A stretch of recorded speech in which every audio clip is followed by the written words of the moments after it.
Hello and welcome back to the Mighty Alien 101 TV.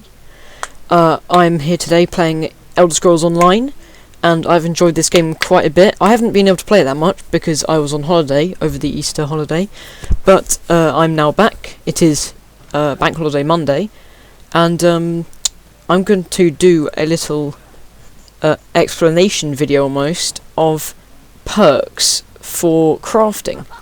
So if we go ahead and press K, can look at the skills menu, go on to craft, and say blacksmithing.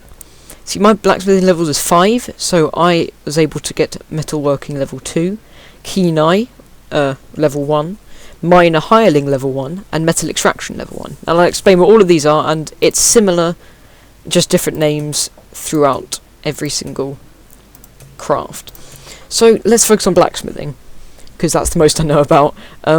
So metalworking, it allows you to work with higher level metals. For example, level 1 allows you to craft iron, which is for items level 1 to 15, I believe.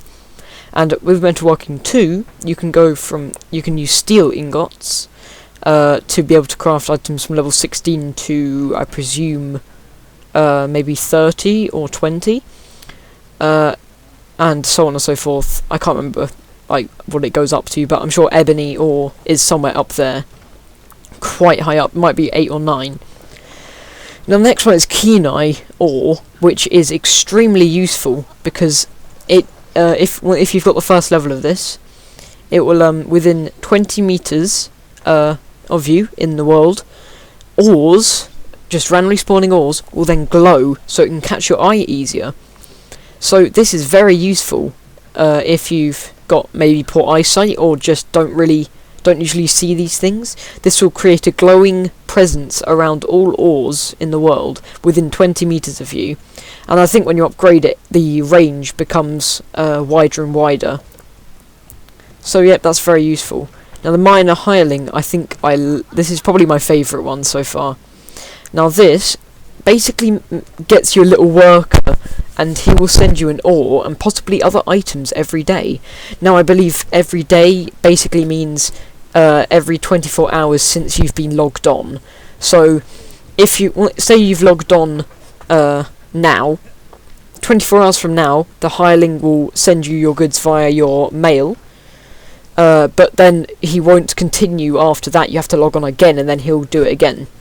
Otherwise, I think that'll be really overpowered because you just have so many items. Say if you've gone for a week like I did on holiday.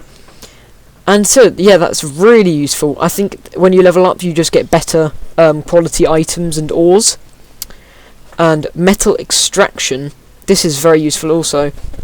When you're at a blacksmith, when you want to deconstruct something, you can deconstruct all like metal items such as weapons and armor, but there's only a chance that you can actually get stuff back from it, and basically going into metal extraction improves the chances of extracting blacksmithing ingredients, so there's more chance of getting maybe a honing stone or more iron, stuff like that. Now metallurgy, this when you research items out of other previous items you've got, so say you've got a sword that has got wait, let me see if I've got an example. Nope. Pretty sure I did. Do I? Yeah. Say charged. This is on a this is actually on a wooden staff, and this will so charged increases enchantment charges by 19%. You can then destroy this item at a woodworking station under the research tab, and then it will take maybe 6 hours or so, I think it is, 6 hours or 3 hours or whatever, to then extract that. And say, because this is a staff of frost, say you've already extracted a different enchantment almost, it's not an enchantment, but you know what I mean, from a staff of frost, it will take more time. So I think the first one you do is 6 hours, then if you want to do another one on the same type of item, then it goes to 12 hours and so on. So just bear that in mind with that. And so there's loads of different ones. I think I've got some armour. Yeah, so impenetrable increases resistance to critical hits by 70. I'm not sure if you can actually extract that or not. Gecko Belt, I've got this. Intricate increases inspiration gained from extraction by 20%. That is very useful. What I think that means is it increases the experience for, say, blacksmithing you get when you extract items. So when you deconstruct items from whilst you've got it equipped, and I think that is very useful. So yeah, that's metallurgy and temper expertise. This is extremely useful. It's a shame that it has to be level 10 because that's a long way away. This increases the chances of improving items with tempers. This is so useful. So if I show you, I have, at least I think I do. Oh, I thought I did. Do I? I have some pitch. I'll do it with this. So this is a woodworking resin. So that means that with woodworking, if I want to increase an item, a normal quality item that is shown in white here, to fine, which is green, that basically increases either the damage or the defense, and it probably increases the cost as well. Then you have to use pitch for woodworking. It's different for every single type of craft, and basically, I think it's 20% for pitch. So if you use one pitch, it's 20% chance that it will work. Then if you use two pitch, it's 40%, and it goes up and up. But of course, you're risking it if you're lower, but you're using more pitch if you increase it. So just bear this in mind, and I have raged quite a bit when using it's quite rare resins. So just bear that in mind.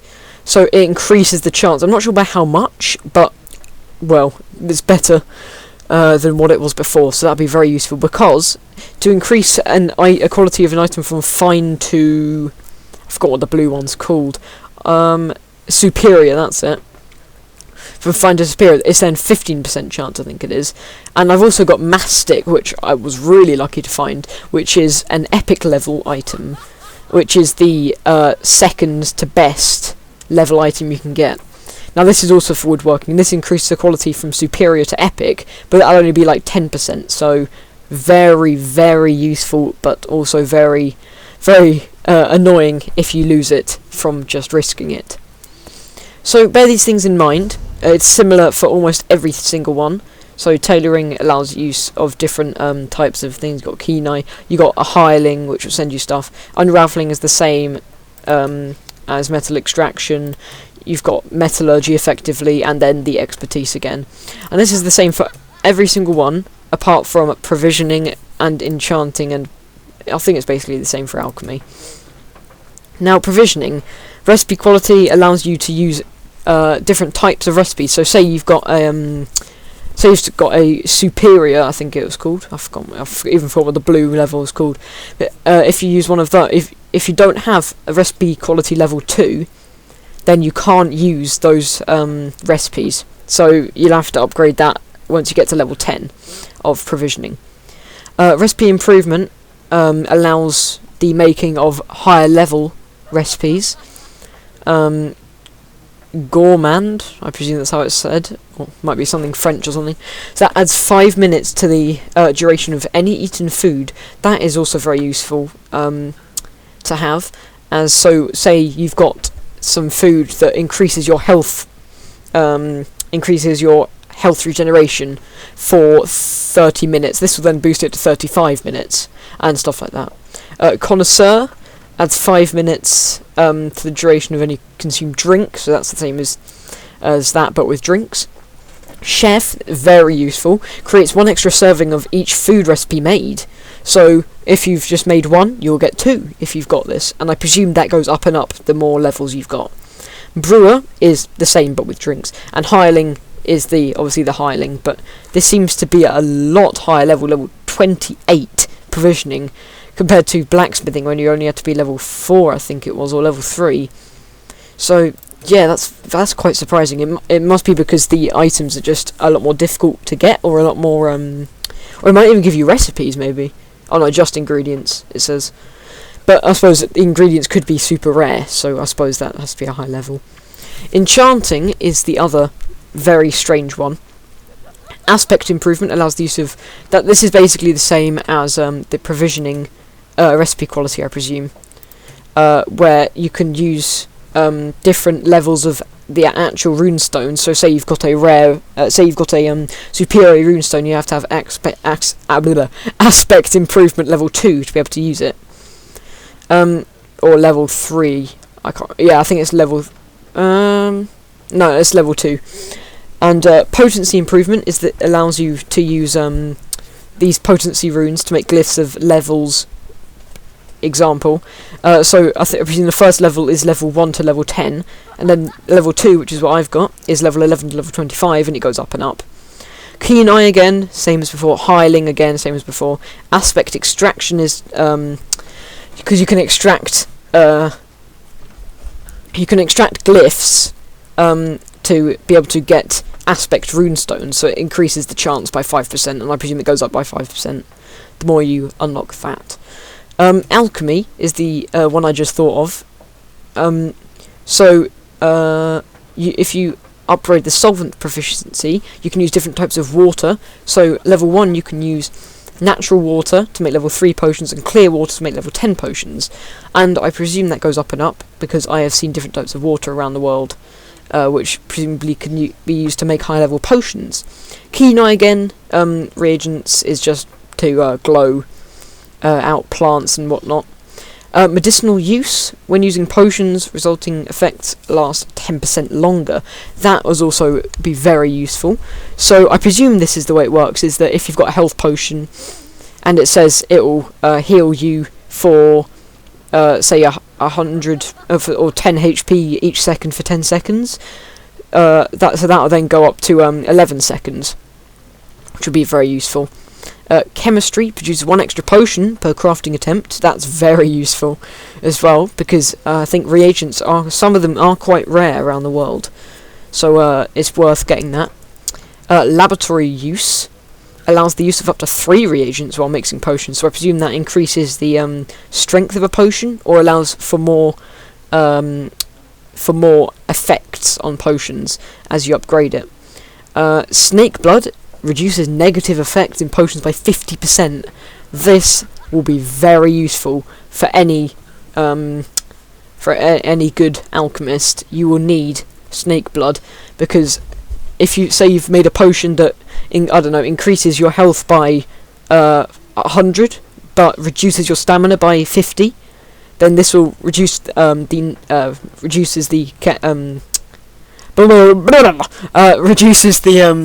the negative effect by 50%, so that'll be very useful, and it looks like you can upgrade it even more, so maybe you can almost completely get rid of that, so that'll be extremely useful. I think I've gone over almost all of it. I'll show you what the raw materials sent to you actually look like.